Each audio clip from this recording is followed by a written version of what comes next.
اعوذ باللہ من الشیطان الرجیم بسم اللہ الرحمن الرحیم۔ آج ہم ذکر کریں گے حضرت آدم علیہ السلام کے بیٹے حابیل اور قابیل کا۔ امام طبری رحمۃ اللہ علیہ فرماتے ہیں کہ حوا علیہ السلام نے آدم علیہ السلام کے لیے 20 ولادتوں میں 40 بچوں کو جنم دیا۔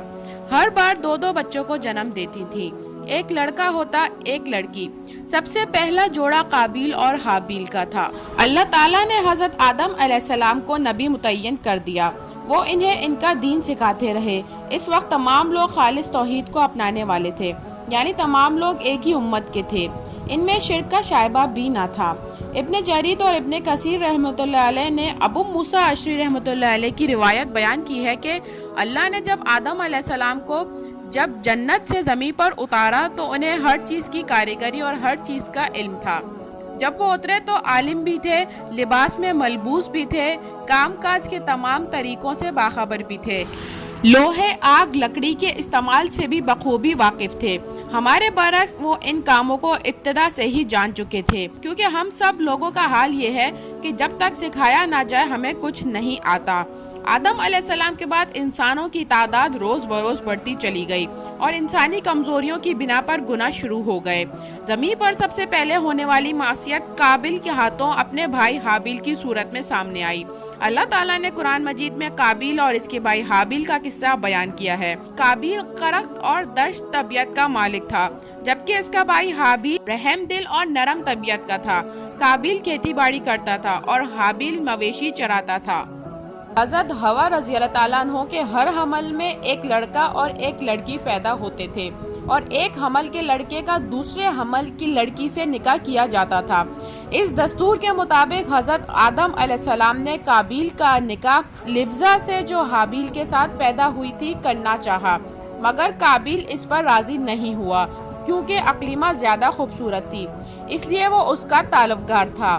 حضرت آدم علیہ السلام نے اس کو سمجھایا کہ اقلیمہ تیرے ساتھ پیدا ہوئی ہے، اس لیے وہ تیری بہن ہے، اس کے ساتھ تیرا نکاح نہیں ہو سکتا، مگر قابیل اپنی ضد پر اڑا رہا۔ بالآخر حضرت آدم علیہ السلام نے یہ حکم دیا کہ تم دونوں اپنی اپنی قربانیاں خداوند قدوس کے دربار میں پیش کرو، جس کی قربانی مقبول ہوگی وہی اقلیمہ کا حقدار ہوگا۔ اس زمانے میں قربانی کی مقبولیت یہی نشانی تھی کہ آسمان سے ایک آگ اتر کر اس کو کھا لیا کرتی تھی۔ چنانچہ قابیل نے گیہوں گندم کی کچھ بیلیں اور حابیل نے ایک بکری قربانی کے لیے پیش کی۔ آسمانی آگ نے حابیل کی قربانی کو کھا لیا اور قابیل کے گیہوں کو چھوڑ دیا۔ اس بات پر قابیل کے دل میں بغض و حسد پیدا ہو گیا اور اس نے حابیل کو قتل کر دینے کی ٹھان لی اور حابیل سے کہہ دیا کہ میں تجھ کو قتل کر دوں گا۔ حابیل نے کہا کہ قربانی قبول کرنا اللہ پاک کا کام ہے، وہ متقی بندوں ہی کی قربانی قبول کرتا ہے۔ اگر تم متقی ہوتے تو ضرور تیری قربانی قبول ہوتی۔ ساتھ ہی حابیل نے یہ بھی کہہ دیا کہ اگر تم میرے قتل کے لیے ہاتھ بڑھائے گا تو میں تجھ پر اپنا ہاتھ نہیں اٹھاؤں گا، کیونکہ میں اللہ سے ڈرتا ہوں۔ میں یہ چاہتا ہوں کہ میرا اور تیرا گناہ دونوں تیرے ہی پلے پڑیں اور تو دوزخی ہو جائے، کیونکہ بے انصافوں کی یہی سزا ہے۔ آخر قابیل نے اپنے بھائی حابیل کو قتل کر دیا۔ بے وقت قتل حابیل کی عمر 20 برس تھی، اور قتل کا یہ حادثہ مکہ مکرمہ میں جبل سور کے پاس جبل حرا کی گھاٹی میں ہوا، اور بعض کا قول ہے کہ بصرہ میں جس جگہ مسجد اعظم بنی ہوئی ہے، منگل کے دن یہ سانحہ ہوا۔ جب قابیل نے حابیل کو قتل کر دیا تو چونکہ اس سے پہلے کوئی آدمی مرا ہی نہیں تھا، اس لیے قابیل حیران تھا کہ بھائی کی لاش کا کیا کروں۔ چنانچہ کئی دنوں تک وہ لاش کو اپنے پیٹھ پر لادے پھرا۔ پھر اس نے دیکھا کہ 2 کوے آپس میں لڑے اور ایک نے دوسرے کو مار ڈالا۔ پھر زندہ کوے نے اپنی چونچ اور پنجوں سے زمین کرید کر ایک گڑھا کھودا اور اس میں مرے ہوئے کوے کو ڈال کر مٹی سے دبا دیا۔ یہ منظر دیکھ کر قابیل کو معلوم ہوا کہ مردے کی لاش کو زمین میں دفن کرنا چاہیے، چنانچہ اس نے قبر کھود کر اس میں بھائی کی لاش کو دفن کر دیا۔ جب حابیل قتل ہو گئے تو 7 دنوں تک زمین میں زلزلہ رہا اور پرندے اور درندوں میں اضطراب اور بے چینی پھیل گئی، اور قابیل جو بہت ہی گورا اور خوبصورت تھا، بھائی کا خون بہتے ہی اس کا چہرہ بالکل کالا اور بدصورت ہو گیا۔ حضرت آدم علیہ السلام کو بے حد رنج ہوا، یہاں تک کہ حابیل کا رنج و غم میں 100 برس تک کبھی آپ کو ہنسی نہیں آئی۔ حضرت آدم علیہ السلام نے شدید غضبناک ہو کر قابیل کو پھٹکار کر اپنے دربار سے نکال دیا اور وہ بدنصیب اقلیمہ کو ساتھ لے کر یمن کی سرزمین عدین میں چلا گیا۔ وہاں ابلیس اس کو پاس آ کر کہنے لگا کہ حابیل کی قربانی کو آگ نے اس لیے کھا لیا کہ وہ آگ کی پوجا کیا کرتا تھا، لہٰذا تو بھی ایک آگ کا مندر بنا کر آگ کی پرستش کیا کر۔ چنانچہ قابیل پہلے وہ شخص ہے جس نے آگ کی عبادت کی، اور یہ روئے زمین پر پہلا شخص ہے جس نے اللہ پاک کی نافرمانی کی اور سب سے پہلے زمین پر خون ناحق کیا، اور یہ پہلا وہ مجرم ہے جو جہنم میں سب سے پہلے ڈالا جائے گا۔ اور حدیث شریف میں ہے کہ روئے زمین پر قیامت تک جو بھی خون ناحق ہوگا قابیل اس میں حصہ دار ہوگا، کیونکہ اس نے سب سے پہلے قتل کا دستور نکالا۔ قابیل کا انجام یہ ہوا کہ اس کے ایک لڑکے نے جو کہ اندھا تھا اس کو ایک پتھر مار کر قتل کر دیا، اور یہ بدبخت نبی زادہ ہونے کے باوجود آگ کی پرستش کرتے ہوئے کفار و شرک کی حالت اپنے لڑکے کے ہاتھ سے مارا گیا۔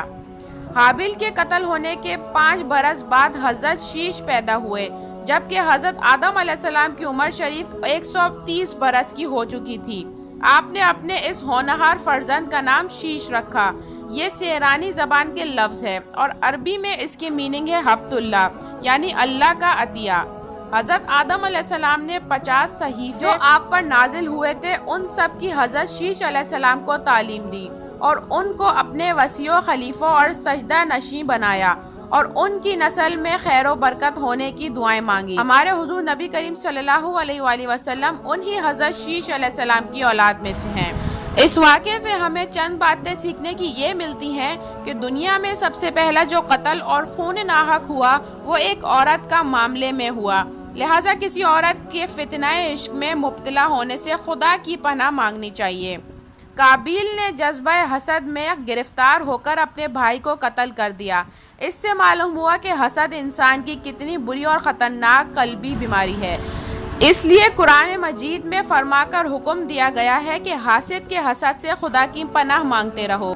خون ناحق کتنا بڑا جرم عظیم ہے کہ اس جرم کی وجہ سے ایک نبی علیہ السلام کا فرزند اپنے باپ حضرت آدم علیہ السلام کے دربار سے کفر و شرک میں مبتلا ہو کر مر گیا اور قیامت تک ہونے والے ہر خون ناحق میں حصہ دار بن کر عذاب جہنم میں گرفتار رہے گا۔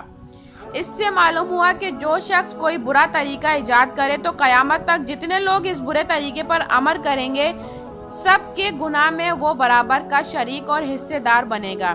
اس سے یہ بھی معلوم ہوا کہ نیکوں کی اولاد کا نیک ہونا کوئی ضروری نہیں، نیکوں کی اولاد بری بھی ہو سکتی ہے، کیونکہ حضرت آدم علیہ السلام خدا کے مقدس نبی اور صفی اللہ ہیں، مگر ان کا بیٹا قابیل کتنا خراب ہوا وہ آپ جان چکے ہیں۔ ہمیشہ ہر شخص کو چاہیے کہ فرزند صالح اور نیک اولاد کی دعائیں خدا سے مانگتے رہے۔ اس واقعے سے یہ سبق بھی ملتا ہے کہ آدمی علم سیکھنے میں چھوٹے سے چھوٹے استاد کا یہاں تک کہ کوے کا بھی محتاج ہے۔ اسی سے معلوم ہوا کہ انسان پر اس کی دنیاوی زندگی کی راہ میں جب کوئی مشکل درپیش ہو جاتی ہے تو اللہ پاک ایسے رحیم و کریم ہے کہ کسی نہ کسی طریقے سے یہاں تک کہ چرندوں اور پرندوں کے ذریعے مشکلات حل کرنے کی راہ دکھاتے ہیں۔ ویڈیو پسند آئے تو اس کو لائک اور چینل کو سبسکرائب ضرور کیجیے گا۔